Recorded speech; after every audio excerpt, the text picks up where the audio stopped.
പൊതുവെ അച്ചായന്മാരുടെ കല്യാണങ്ങളിൽ തലേ ദിവസം കാണുന്ന ഒരു സ്പെഷ്യൽ കപ്പ ബിരിയാണി ഉണ്ട്. അപ്പോൾ ഇന്ന് അതിൻ്റെ ഒരു റെസിപ്പിയാണ്. കപ്പ ബിരിയാണിക്ക് എല്ലോട് കൂടി ഇറച്ചിയാണ് വേണ്ടത്. അതും മുഴനെഞ്ചിന്റെ ആണെങ്കിൽ പിന്നെ പറയണ്ട.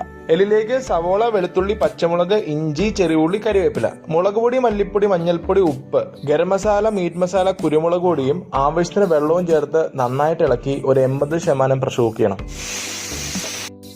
വെള്ളത്തിലേക്ക് കപ്പയും ഉപ്പും മഞ്ഞൾപ്പൊടി ഇട്ട് തിളപ്പിച്ച് ഊറ്റി മാറ്റി വെക്കണം. ചീനച്ചട്ടിയിലേക്ക് വെളിച്ചെണ്ണ ഒഴിച്ച് അതിലേക്ക് അരി ഇട്ട് കൊടുക്കാം. പിന്നെ സ്റ്റാറും കറുവപ്പട്ടയും ഗ്രാമ്പും കുരുമുളകും ഏലക്കയും കൂടി ഇട്ട് നന്നായിട്ടൊന്ന് വറുത്തെടുക്കണം. അതൊന്ന് മൂത്ത് വരുമ്പോൾ ഒന്ന് കോരി മാറ്റി അതേ എണ്ണയിലേക്ക് ചിരകിയ തേങ്ങയും കരിവേപ്പിലയും മുളക് പൊടിയും മീറ്റ് മസാലയും ഇട്ട് നന്നായിട്ടൊന്ന് വറുത്തെടുക്കണം. തേങ്ങ ഈ പരുവാകുമ്പോൾ വറുത്ത് വെച്ച സ്പൈസസും തേങ്ങയും ഒരു മിക്സി ജാറിലേക്ക് ഇട്ട് വെള്ളം ചേർത്ത് അരച്ചെടുക്കണം. ഇനിയുള്ളൊരു മിക്സിംഗ് സീനാണ്. ആദ്യം വേവിച്ച് എല്ലിടുക, അതിന് മേൽ കപ്പ ഇടുക, പിന്നെ മസാല, എല്ലാം കൂടി ഒന്ന് മിക്സ് ചെയ്യുക, ഒരു ഇലയിലേക്ക് ഇട്ട് കഴിക്കുക. അപ്പോൾ ട്രാവൽ ഫുഡ് ഹിയർ.